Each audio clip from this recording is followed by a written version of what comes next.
Consciousness and how it relates to our understanding of reality. Consciousness is more than just the thoughts in our heads. It encompasses the feelings and experiences we have as a result of those thoughts. It is the song stuck in your head, the yummy taste of a chocolate bar, the strong pain of a toothache, the deep love for your child, and the sad truth that one day all feelings will stop. At the heart of consciousness lies this mysterious, intangible aspect of our experiences. For centuries, philosophers and scientists have grappled with what's been called the hard problem. But what is consciousness? You can't push it, scratch it, or weigh it. It's been referred to as the ghost in the machine, an enigma that has captivated the brightest minds. While some scientists consider consciousness an illusion, others see it as a fundamental aspect of life that defies explanation. The puzzle always comes back to its non-physical nature. But what if consciousness isn't as mystical as it seems? What if we've been asking the wrong questions? Welcome to BlackRock Inspired. So what really is consciousness? In straightforward terms, consciousness refers to the way we perceive our surroundings and ourselves, both externally and internally. It encompasses our senses and emotions. For instance, as you watch this YouTube video, you are using your sense of sight, and you may also experience emotions such as excitement or boredom. These feelings are a testament to your consciousness in action. The enigma of consciousness has long intrigued philosophers and scientists alike as they wrestle with the intricacies and subjective nature of the human experience. Despite the tireless efforts of some of the greatest minds, the essence of consciousness and its origins remain shrouded in mystery. However, one point of agreement between the two disciplines is that consciousness emerges from the brain. This intricate organ, composed of approximately 85 billion neurons and other supporting cells, is still not fully understood. The brain, although accounting for merely 2% of our body mass, consumes nearly 20% of our energy. The famous 17th century philosopher Descartes said, "I think, therefore I am," meaning I am aware that I possess my own thoughts and emotions. But what defines my identity? What connects my current self to the child I once was, or to the person I will become 30 years from now? Is there a consistent, unchanging element that makes up the essence of who I am? If such element exists, what exactly is it? But that's just me. However, this introspective understanding of consciousness raises a curious question. How can I be sure that you or anyone else experiences the world in the same way that I do? While I may be fully aware of my own thoughts and feelings, I cannot delve into your mind to see things from your perspective. I am unable to directly access your thoughts and emotions or determine if you have the capacity to experience anything at all. This is known as the problem of other minds, and it is a perplexing aspect of consciousness that has baffled thinkers throughout history. As social beings, we naturally rely on our empathy and communication skills to bridge this gap, attempting to understand one another's experiences through shared emotions, language, and expressions. We exchange stories, describe our feelings, and convey our thoughts, all in the hope of fostering connections and understanding. Although these interactions can provide glimpses into the minds of others, they are ultimately limited, as we can never experience another person's consciousness directly. Moreover, individual differences in perception, such as variations in color vision, further underscore the uniqueness and subjectivity of conscious experiences.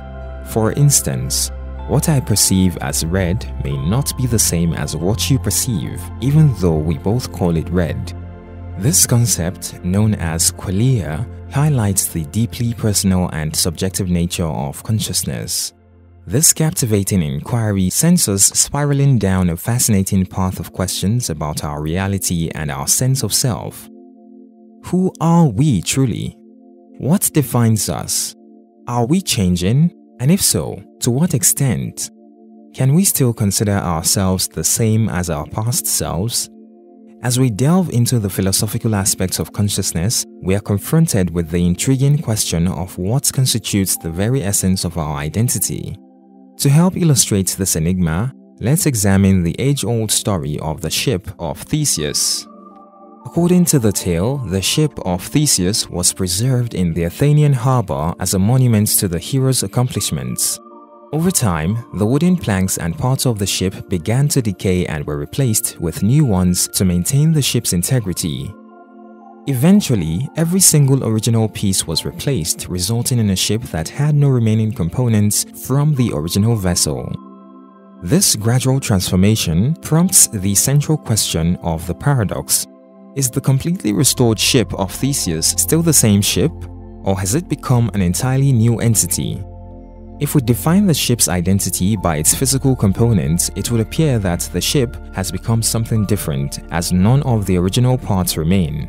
However, if we consider the ship's identity to be grounded in its history, form, and function, we might argue that it is still, in essence, the same ship of Theseus. Much like the ship of Theseus, we too undergo constant change in our physical, mental, and emotional states. This raises thought-provoking questions about our own identities. Are we still the same person despite the constant flux of our experiences and the passage of time? As we age, our bodies transform, our beliefs evolve, and our memories fade. Yet, we continue to identify ourselves as unique individuals with a coherent sense of self. What, then, is the unchanging core that defines us? Philosophers and psychologists have long debated the concept of personal identity. Renowned philosopher John Locke argued that personal identity is rooted in consciousness, stating, "Consciousness always accompanies thinking, and it is that which makes everyone to be what he calls self." According to Locke, our sense of self is founded on the continuous thread of our subjective experiences. Meanwhile, contemporary philosopher Parfit offered a more nuanced perspective on personal identity, suggesting that our sense of self is not as fixed as we might believe. He proposed that our identity is a more fluid concept influenced by both psychological continuity and connectedness. Psychologist Dennett expanded on these ideas, asserting that our identity is an ever-evolving narrative center of gravity. He contends that our sense of self is constructed from the stories we tell ourselves about our lives, which are shaped by our experiences, beliefs, and relationships. So what do you think? Who are we? The question nagging us at the back of our mind. Perhaps the most fundamental aspect that makes us feel like the same person throughout our lives is our memory. It's challenging to imagine we would still be ourselves if we lost our memories. But what does that mean for individuals with extreme long-term memory loss, such as those with Alzheimer's disease? Are they no longer themselves? Do they no longer possess a sense of self? If so, who are they? Are they somehow nobody? It's possible that they are nobody in the way we typically conceive of someone, but the same could be true for all of us. In reality, when we examine our body and mind to find precisely and concretely who or what we are, that central unchanging essence that defines us, we encounter this same enigmatic nobodiness. From a neuroscientific perspective, this idea of there not being a well-defined self is supported by the fact that no part of the brain serves as a hub where everything comes together for a self to form, nor is there a central stage where thoughts and experiences converge. Instead, our sense of self seems to be a byproduct of the complex interactions between various brain regions, a fluid construct that emerges from the intricate dance of neural networks. So what does this all mean? Delving into the depths of consciousness can lead us to a place where understanding seems beyond reach. As we explore the intricacies of our inner worlds, we realize that our conscious experience is an enigma, an ever-shifting landscape that defies simple explanation. With every question we ask, new layers of complexity unfold, and we find ourselves in a labyrinth of existential wanderings, trying to unravel the essence of who we are. As tempting as it may be to continue probing the mysteries of consciousness, There is wisdom in recognizing the limits of our understanding and embracing the beauty of our existence without getting lost in its complexities.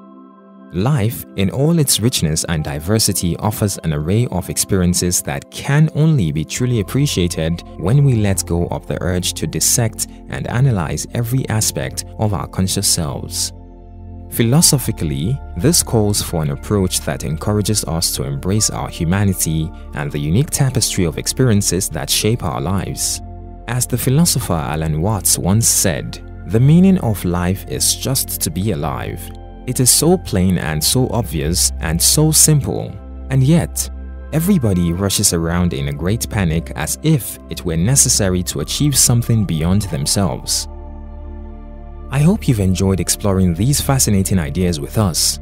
If you found this video engaging and insightful, please don't hesitate to share your thoughts in the comments below. We'd love to hear your perspective. If you think this video could be interesting or beneficial to others, please give it a thumbs up and share it with friends, family, or anyone you think might appreciate it. Your support helps the channel grow and reach more people who share our passion. If you haven't already, please consider subscribing to the channel and hitting the notification bell to stay updated on future videos. Thank you for watching.